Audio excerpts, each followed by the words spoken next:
menyingkap tabir sejarah siapa Prabu Siliwangi yang sebenarnya.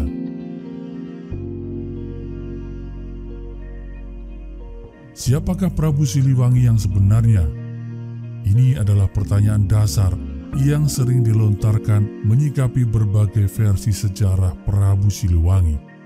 Sebut saja Prabu Siliwangi adalah Raja Pajajaran yang berkelana dari ujung kulon sampai ujung wetan. Banyuwangi kemudian menyeberang ke Bali. Kalau beliau yang dimaksud, tentu pemerhati sekalian yang sudah menyimak channel ini pasti tahu traveler ini adalah Pangeran Jayapakuan, Pujangga Manik, yang nama aslinya adalah Ameng Layaran. Misalnya lagi versi layar kaca, Prabu Siliwangi digambarkan adalah Raja Pajajaran sebagai sosok yang sakti mandraguna.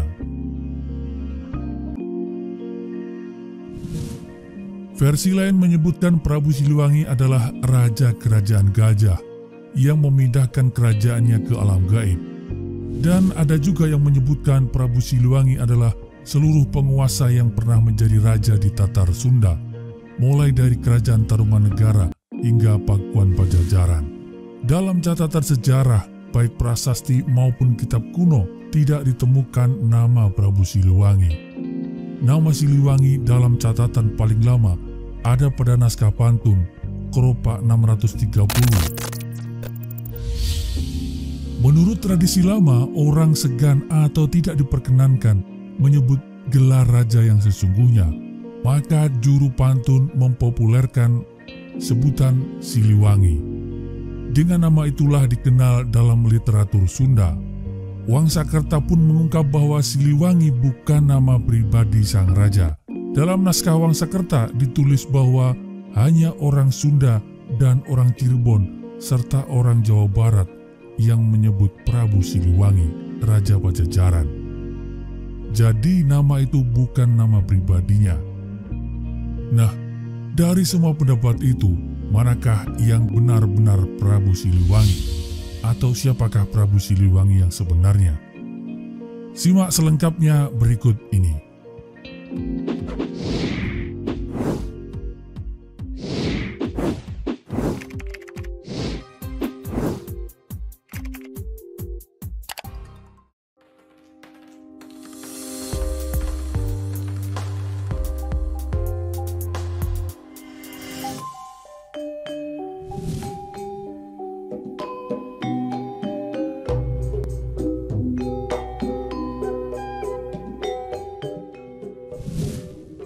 Kerajaan Sunda Galuh atau Pajajaran merupakan kerajaan besar di Tatar Sunda yang eksis dari abad ke-8 hingga abad ke-16 Masehi. Keberadaannya ditunjukkan sejumlah peninggalan dan prasasti, antara lain prasasti Pasir Datar, prasasti Hulu Daya, prasasti Kawali, prasasti Kebantenan, dan prasasti Batu Tulis. Sejarah berdirinya kerajaan ini dituturkan dalam naskah Carita Parahyangan, sebuah naskah Sunda kuno yang dibuat pada akhir abad ke-16. Naskah ini menceritakan sejarah tanah Sunda, utamanya mengenai kekuasaan di dua ibu kota kerajaan Sunda, yaitu Kerajaan Galuh dan Pakuan. Naskah ini merupakan bagian dari naskah yang ada pada koleksi Museum Nasional Indonesia dengan nomor register Keropak 406. Terdiri dari 47 lembar daun lontar ukuran 21 x 30 x 3 cm. Sunda Galuh adalah dua kerajaan menjadi satu.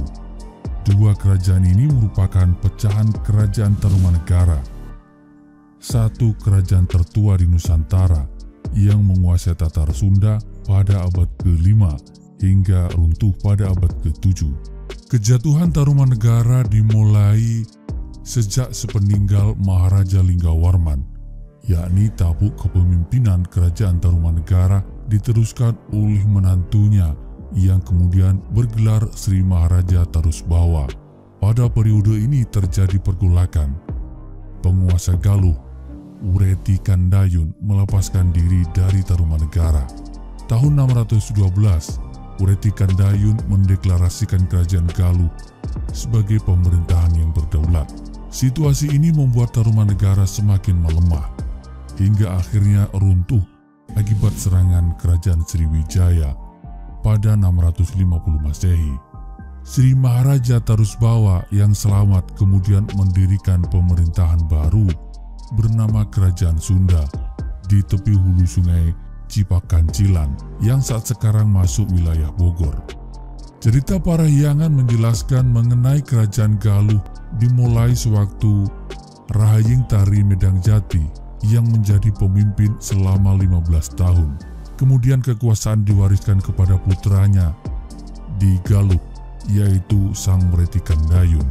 Pada tahun 732 Masehi, sosok yang bernama Sanjaya berhasil menggabungkan Kerajaan Sunda dan Galuh setelah wafatnya Sri Maharaja Tarusbawa.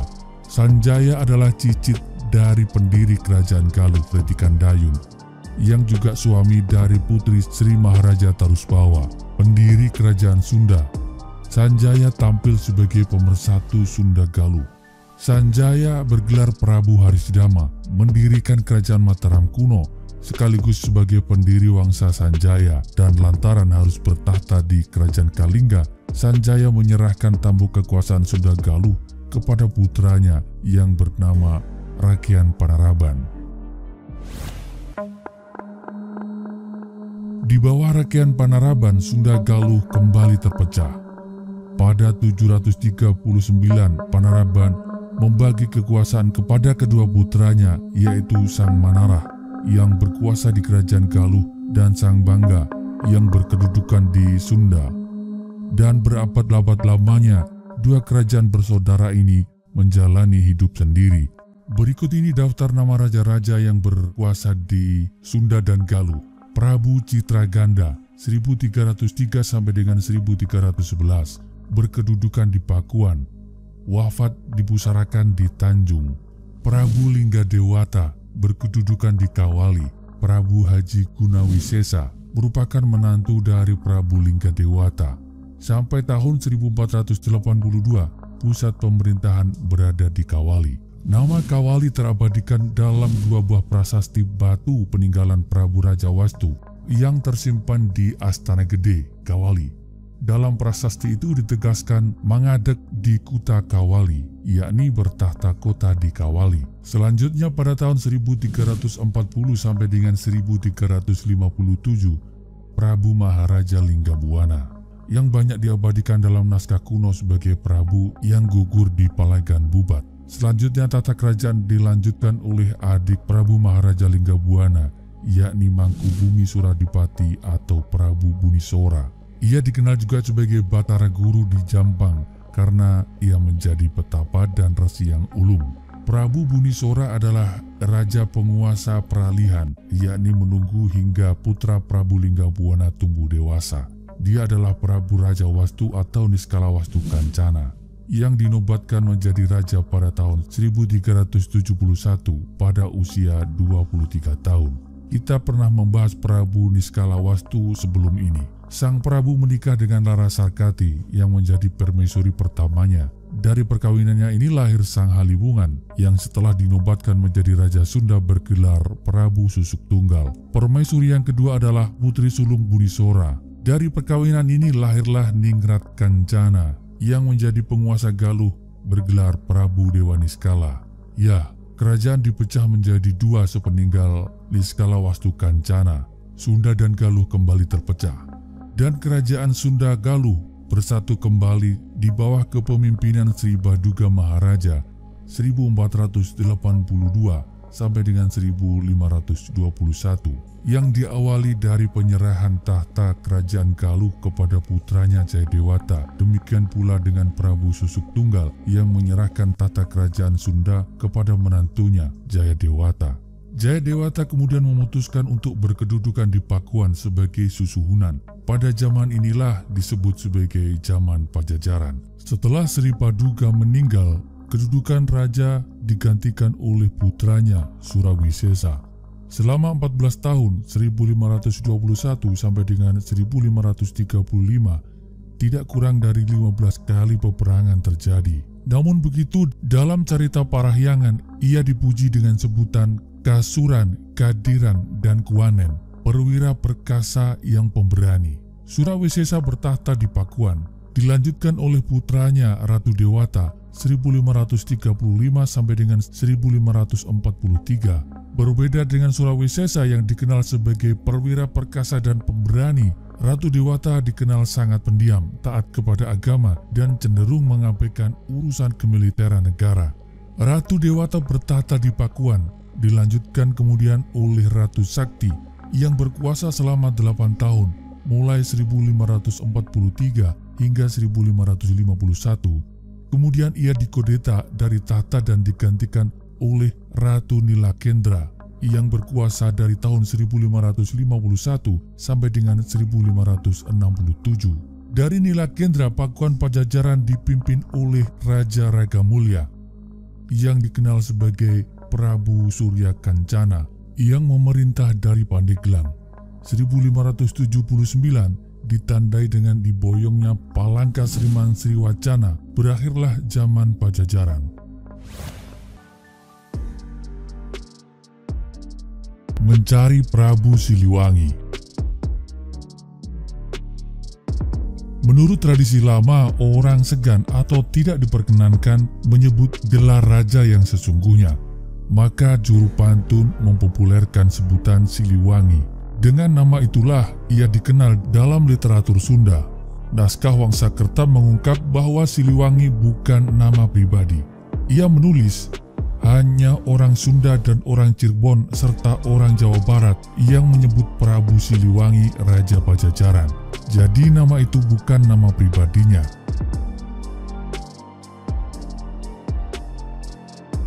Nama Siliwangi muncul dalam Kropak 630 sebagai lakon pantun yang ditulis tahun 1518 sejaman dengan era berkuasanya Sri Baduga Maharaja. Maka muncul dugaan kuat bahwa Prabu Siliwangi yang dimaksud dalam Kropak 630 tidak lain adalah Sri Baduga Maharaja. Arti nama Siliwangi. Sepanjang penggalian informasi terkait arti nama Siliwangi ini, admin mendapatkan dua arti yang berbeda. Yang pertama, nama Siliwangi adalah berasal dari kata silih dan wawangi, artinya sebagai pengganti Prabu Wangi.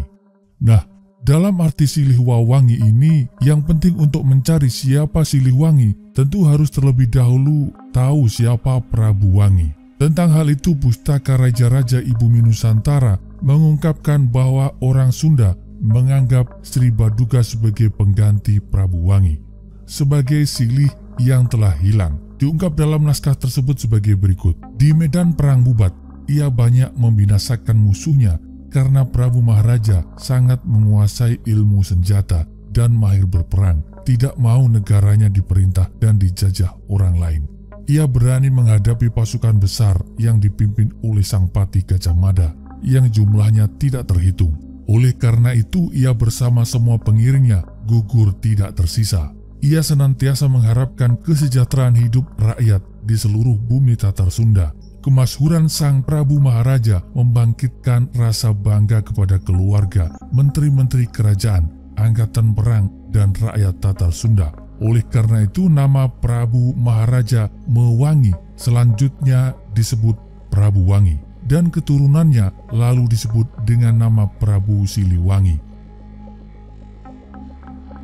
Sementara itu, dalam buku Siliwangi dari Masa ke Masa yang disusun oleh tim penulis sejarah Kodam Siliwangi menjelaskan sosok Prabu Wangi sebagai berikut. Ya, ini adalah untuk menentukan siapa Prabu Wangi, kemudian siapa Siliwangi berikutnya. Menurut sumber-sumber prasasti bahwa Prabu Niskalawastu Kancana atau Prabu Wangi memerintah di Kawali Galuh, Priangan Timur. Prabu Wangi pada usia muda sekali telah dinobatkan menjadi raja. Oleh karenanya kekuasaan pemerintahannya lama sekali, yaitu selama 104 tahun, sejak 1363 sampai 1467. Pada prasasti Kawali dikatakan bahwa Prabu Niskalawastu Kancana dalam pemerintahannya yang lama itu mencapai masa kejayaan dan kemakmuran negaranya. Keraton kerajaannya bernama Surawisesa. Dengan demikian, Prabu Wangi sebagai raja sangat terkenal di kalangan masyarakat luas. Rahyang Dewa Niskala yaitu putra Prabu Niskala Wastukancana yang berarti pula ayah Prabu Siliwangi tidak dijumpai dalam babat, wawacan, atau cerita pantun. Sedangkan nama Prabu Siliwangi sebagai cucu Prabu Wangi selalu menjadi tokoh dalam babat, wawacan, dan cerita pantun. Sehingga dengan demikian nama Prabu Siliwangi tersebar luas. Jadi menurut Siliwangi dari masa ke masa, Prabu Wangi tidak lain adalah Prabu Niskala Wastukancana. Arti Siliwangi yang kedua. Arti kedua ini tidak terkait dengan silih sebagai pengganti raja yang harum namanya, melainkan sebagai raja yang berganti nama. Siliwangi berasal dari kata asilih wewangi yang berarti ganti nama atau ganti ngaran. Dalam bahasa Sunda kuno, nama sering disebut sebagai wawangi. Sementara dalam bahasa Sunda modern, nama adalah wasta, jenengan, atau kakasi. Istilah wawangi hanya diperuntukkan bagi tokoh terkenal dan punya nama harum. Berkenaan dengan arti ini, maka Prabu Siliwangi tidak lain adalah Sri Baduga Maharaja. Karena secara historis, Prabu Jayadewata memang berganti nama Asilih Wewangi, Silihwangi, Siliwangi. Pergantian nama ini terjadi ketika pelantikan yang kedua kalinya. Semula bernama Prabu Guru Dewata Prama. Ketika dilantik jadi Raja Agung Kerajaan Sunda Pakuan Pajajaran, kemudian namanya diganti lagi menjadi Sri Baduga Maharaja Ratu Aji di Pakuan Pajajaran Sri Sang Ratu Dewata. Pergantian nama ini diabadikan dalam prasasti batu tulis yang berbunyi, "Semoga selamat. Ini tanda peringatan Prabu Ratu almarhum." Dinobatkan dia dengan nama Prabu Guru Dewata Prana. Dinobatkan lagi dia dengan nama Sri Baduga Maharaja Ratu Aji di Pakuan Pajajaran Sri Sang Ratu Dewata. Dialah yang membuat parit pertahanan di Pakuan. Dia putra Rahyang Dewa Niskala yang dipusarakan di Gunatiga, cucu Rahyang Niskala Wastukancana yang dipusarakan di Nusalarang. Dialah yang membuat tanda peringatan berupa gunung-gunungan, membuat undakan untuk hutan Samida, membuat Sahyang Telaga Rena Mahawijaya dibuat dalam tahun Saka, Panca Pandawa mengemban bumi. Ini adalah sangkakala yang artinya adalah 5541. Kalau dibalik 1455 Saka, dan dalam tahun Masehi berarti 1533 Masehi.